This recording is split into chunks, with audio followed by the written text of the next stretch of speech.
Esta es la historia real de uno de los casos más perturbadores de la alta sociedad estadounidense. Una historia que mezcla glamour, trauma, obsesión y tragedia de una forma que pocos pueden imaginar.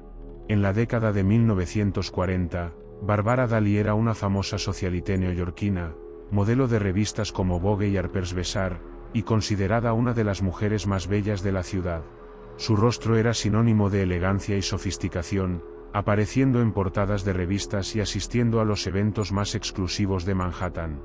Barbara tenía todo lo que una mujer de la época podía desear: belleza incomparable, admiración social y acceso a los círculos más privilegiados de Estados Unidos. Se casó con Brock Bakel, heredero de la fortuna del inventor del plástico bakelita. Brooks era el sueño de cualquier joven de la época: rico, encantador, culto y miembro de una de las familias más influyentes del país. El matrimonio parecía perfecto a los ojos de la sociedad, uniendo belleza y fortuna en una combinación que fascinaba a todos.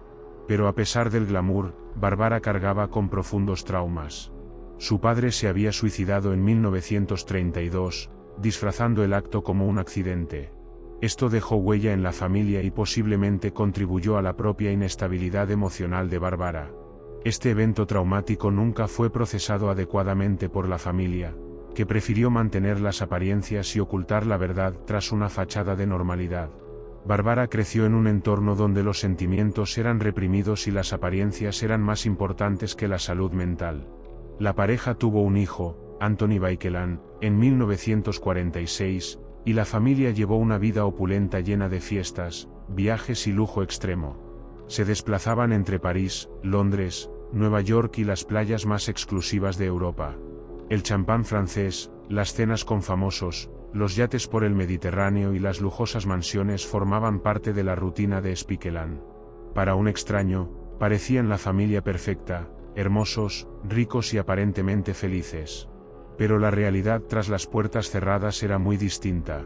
Anthony era tratado como un niño prodigio y con frecuencia, desatendido emocionalmente por sus padres, quienes priorizaban el estatus y la apariencia por encima del bienestar de su hijo. Brooks veía a su hijo como una extensión de su ego, con la esperanza de que Anthony se convirtiera en una versión mejorada de sí mismo. Barbara, por su parte, oscilaba entre una sobreprotección asfixiante y un abandono emocional absoluto. Anthony creció en un entorno donde el amor era condicional y siempre había un público invisible que juzgaba cada paso de la familia. Este entorno contribuyó al desarrollo de comportamientos erráticos y problemas emocionales en Anthony desde temprana edad. Desarrolló ansiedad severa y ataques de pánico, así como dificultad para establecer relaciones sanas. Los pocos amigos que logró hacer se distanciaron rápidamente al darse cuenta de la inquietante intensidad de sus emociones y la naturaleza tóxica de su familia. En la juventud de Anthony, su homosexualidad se convirtió en un punto de conflicto.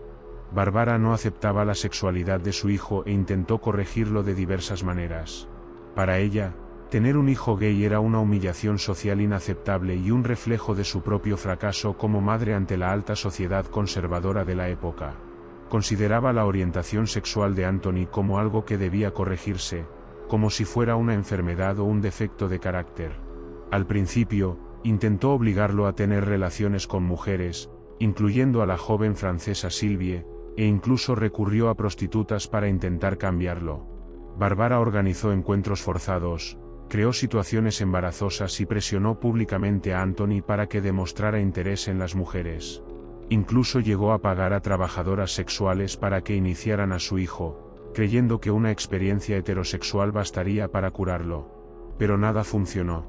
En medio de todo esto, el matrimonio de Barbara y Brooks se desmoronó y terminaron divorciándose. Brooks comenzó una relación con Sylvie, lo que intensificó el resentimiento y la obsesión de Barbara por su hijo. La traición de Brooks con una mujer décadas más joven, precisamente la mujer que Barbara había elegido para arreglar a Anthony, fue la gota que colmó el vaso. Barbara sintió que lo había perdido todo: a su marido, su estatus de esposa y la ilusión de una familia perfecta. Y Anthony se convirtió en el único objeto sobre el que podía proyectar todo su control y sus frustraciones. Fue entonces cuando Barbara le confesó algo inquietante a su cuñada. ¿Sabes? Podría hacer que Tony olvidara su homosexualidad si me lo llevara a la cama. La frase, pronunciada con una mezcla de determinación y locura, horrorizó a su cuñada. Pero Bárbara no solo teorizaba. Creía firmemente que podía salvar a su hijo mediante un acto que la mayoría de la gente reconocería como abuso extremo. Tras su divorcio, Bárbara y Anthony se mudaron a España.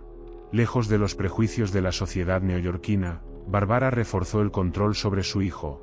Vivían en un aislamiento inquietante, donde los límites entre madre e hijo se volvían cada vez más difusos y poco saludables. Y entonces, en 1969, durante unas vacaciones en Mallorca, ocurrió lo impensable. Bárbara puso en marcha su plan incestuoso, seduciendo a Anthony mientras estaba borracho. Después, se dice que presumió del acto ante amigos cercanos.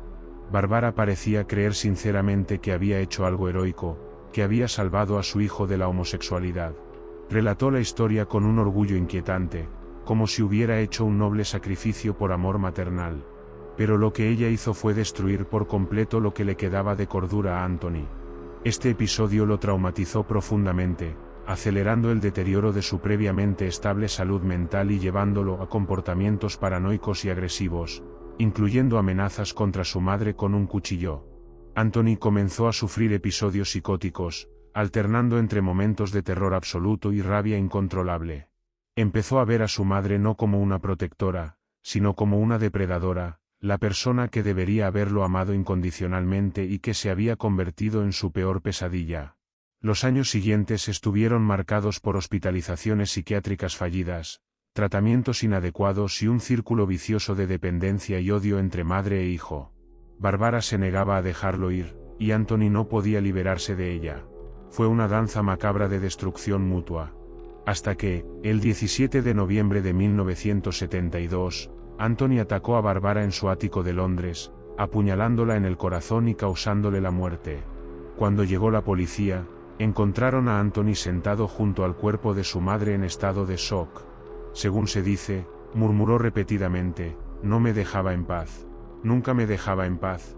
Ingresó en un hospital psiquiátrico de alta seguridad y fue dado de alta en julio de 1980 gracias a influyentes amigos de la familia. Su liberación fue controvertida. Muchos psiquiatras advirtieron que aún representaba un peligro, y la influencia del apellido Baekeland, vinculado a amigos influyentes, prevaleció.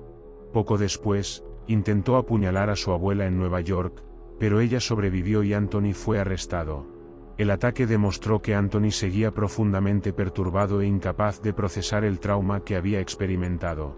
Su abuela, quien intentó ayudarlo tras su liberación, casi pagó con su propia vida. El 20 de marzo de 1981, a los 34 años, Anthony Baekeland se suicidó en prisión con una bolsa de plástico en la cabeza. Anthony Baekeland murió solo en una celda fría, cargando con traumas que nunca logró superar. Fue víctima de un sistema completamente fallido, una familia disfuncional, una sociedad llena de prejuicios y un sistema de salud mental deficiente.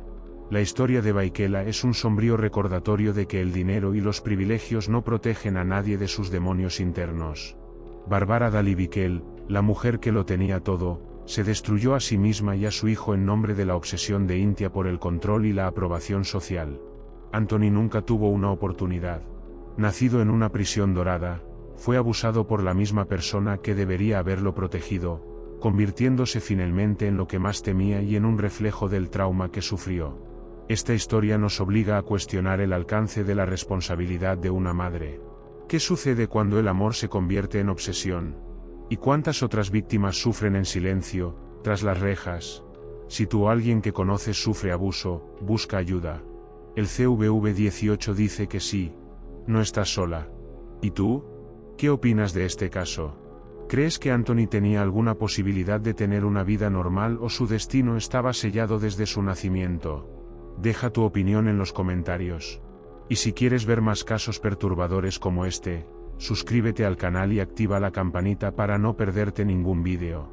Nos vemos en el próximo caso.